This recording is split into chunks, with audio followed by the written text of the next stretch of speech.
Hello and welcome to the first video of 2024. Here you can see a shadow in its winter hibernation, getting ready to come out to visit the spring sunshine. Sniffing the air there, coming out to meet the daisies and the dandelions that are everywhere on the airfield at the moment.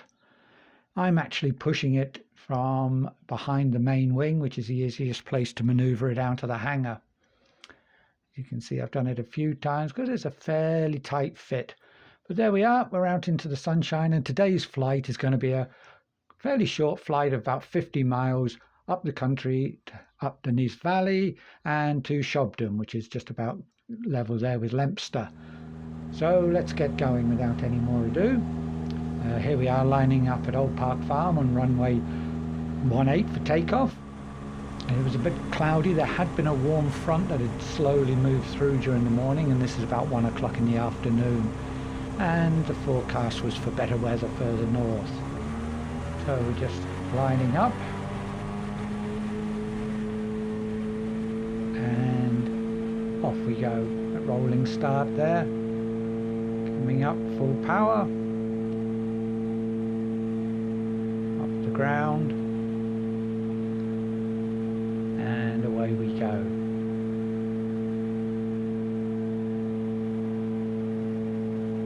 So always a very tense moment, those first few seconds is to take off, and coming round to the right, pylons and all the rest of it, and also giving a better chance that should the engine fail, you can then have done at least half of your impossible turn. So there we are, heading for the coast there. We'll speed it up.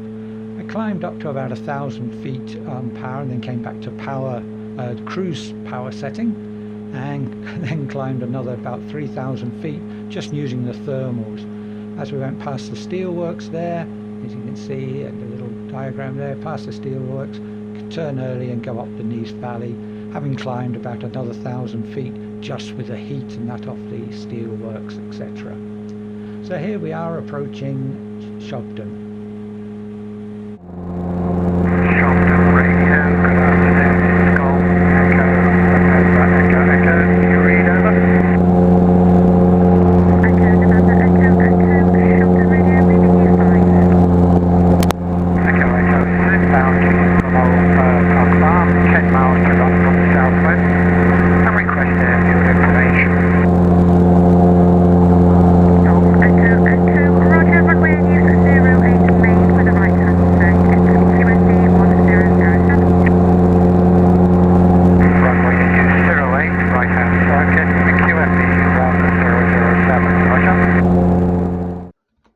As you can see from the diagram, Shobdon has a very large circuit for noise abatement going around the local villages. So having looked at that, I decided I was going to join downwind, right hand onto the fixed wing circuit. So left the route I was following, came to the right and did this rather little S-bend up to it, joined downwind and positioned there for 08. So here we are, this is just coming up ready to start positioning now for the downwind. Now Shobdon used to be originally called Pembridge Landing Field, and in 1940 when it was opened it was for the No. 5 glider training school, and the reason they built it there was obviously it's away from all hostilities or as far away as possible. And they made the runway 3 times wider than normal, as you'll see in a moment as we come into land. We only use the middle section, which has been resurfaced now, but it used to originally be called Pembridge Landing Ground before it changed to Shobdon. And used to be a much bigger airfield than the one runway that exists now. So here we are on base leg, getting ready to turn on to finals. The airfield is there just in the 2 o'clock position, just beyond those buildings.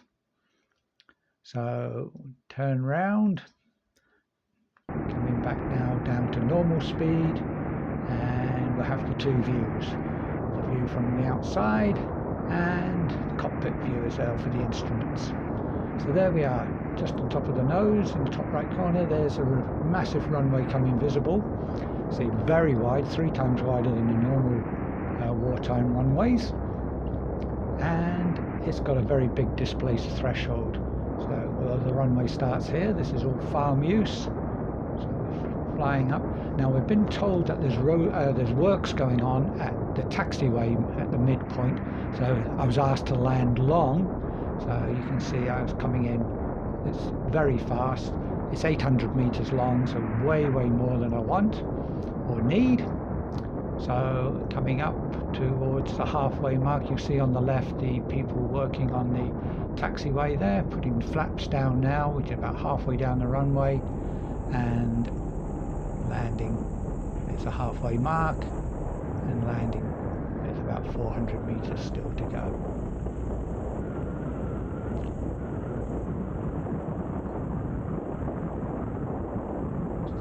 Wheeling, lovely smooth surface, lovely and clean and clear. And you can see the old runway either side. So we come off to turn here at Alpha, the far end, and I had to have a little bit of a think there, which is the taxiway, which is the runway. The grass runway is parallel to that and can't be used. So I just got out the little plan I had printed off and had a look to make sure I taxied on the right one. This is what I'm looking at.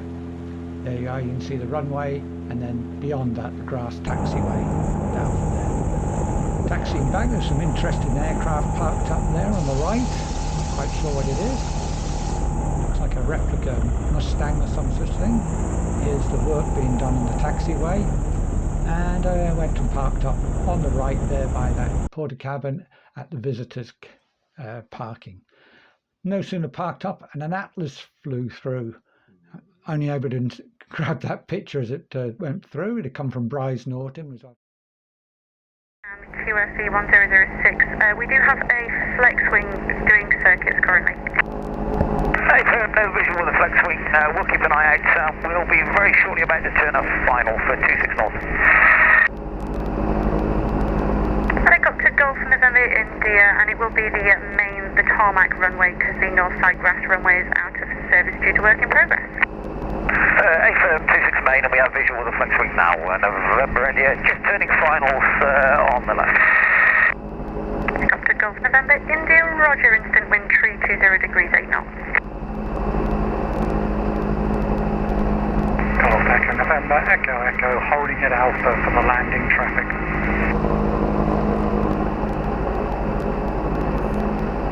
Golf Echo Echo, roger.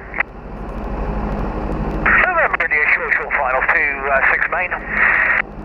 Helicopter Golf November India, roger, instant wind 320 degrees less than.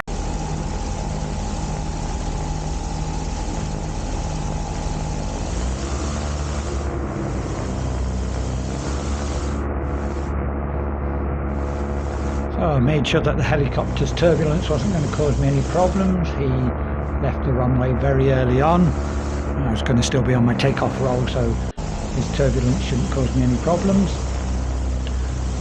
Taxiing out, looking up finals, make sure nothing else is coming in, and I'll be quiet just while we take off.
That was a good departure. A little bit of a crosswind, but nothing to write home about. And then I'm setting off, heading back down south. Looking very pleased with myself there, looking around.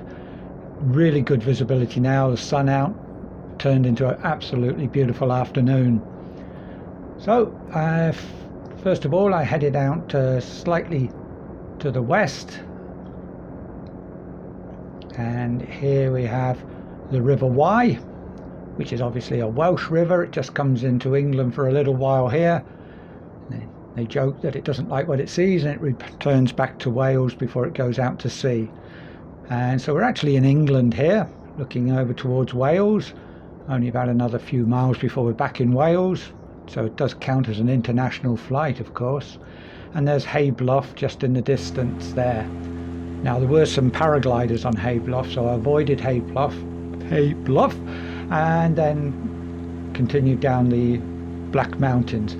I've been listening out to Llangors gliders. There's been nobody there coming up, and I'd had a look at the field. There seemed to be no activity, so I tucked in quite close to the hills, but there's very little lift off the hills. Plenty of thermal lift.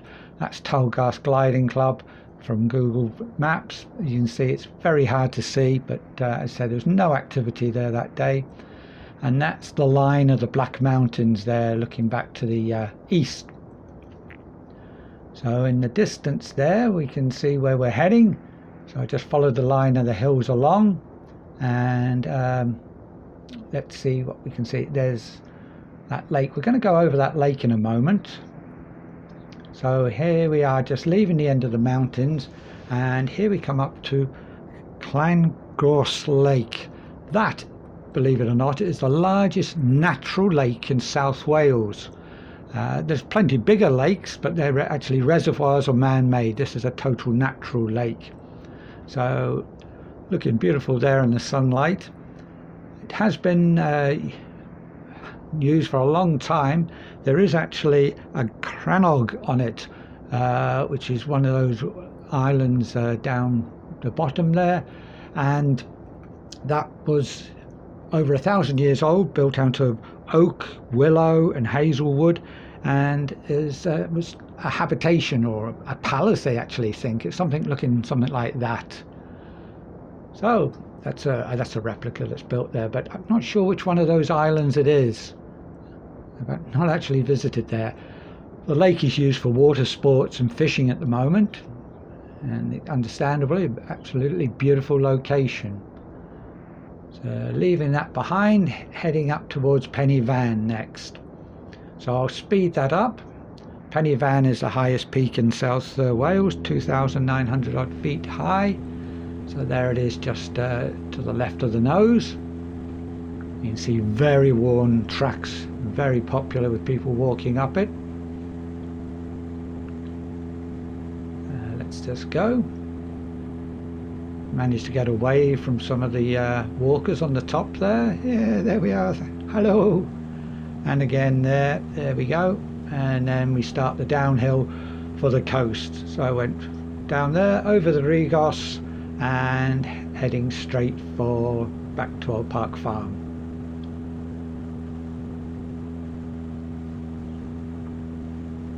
It seems a little bit jerky as I'm watching this through here. I've speeded it up perhaps a little bit too much. It's not coping with it too well. Now here, I've just passed the Llangors now, and I notice here, I'll show you the windmills here on the left. Let me show you those. They are showing a northerly wind, and I can see in the distance those clouds there look like curtain clouds, and actually I could see that the wind on the coast was coming as a sea breeze, and those curtain clouds were a sure indication of a sea breeze front. Now they can be quite turbulent. Obviously you're having wind meeting from two different directions, so I decided that when I got to the front, I was going to slow right up so I didn't get kicked around too much. So as I come up to these curtain clouds here, as you can see, they're lower than all the existing clouds around. I slowed right up to about 60 knots and just gently through, and actually today didn't get kicked around at all. So there we are, coming over the last line of hills. You can see the reservoir by Port Talbot there, and here are the curtain clouds, slowed right down to about 60 knots, but no, nothing to write home about with the turbulence. So once I got past them, I started looking for the airfield, which is just there to the right of the nose, and wanted to fly over it at 2,000 feet, have a look at the windsock and what have you, see which runway to land on, having seen that it had swung round so much. So there's the field down there. As I come in, have a look at it and choose which runway I'm going to land on. Now that's what I did, over the field, big left hand circuit and onto runway 30. So round we go, heading downwind over the M4, downwind. Going to go round the windmill. There's the windmill, go round it, and A48 lining up. There it is, more or less on the nose. Now there's plenty of wind indicators there at our airfield, windmills and windsocks. Notice the runway slopes to the left and the wind is from the left. I'm just mentioning that because that's preempting why I went to the left hand side of the runway. Although I landed on the right, I ended up very much on the left, although it's a whole lot narrower than Shobdon. So Amanda Williams very kindly took this picture of me landing on 30. So over the fence, scaring the sheep a bit there, sorry Rob, and going on the runway into that first dip over the ridge, and down we come. Having a good look at the left hand side of the runway, so the wind is kind of revving up the left and right. So there we are, back at the farm. Taxi back up to my hangar there. Thank you for watching all the way to the end, and please leave a comment or a like or whatever it is, and do appreciate those, makes it worthwhile, although I tend just to make these to a record of my flight. Now one of the things I do, people ask me, I taxi past my hangar there because this is slight uphill. You can't really notice it on the camera, but it is quite an uphill. I park uphill because it's much easier to roll the aircraft downhill into the hangar, so that's why I park up here. Yeah. Quick mag check just before I close down, and thanks again for watching so much.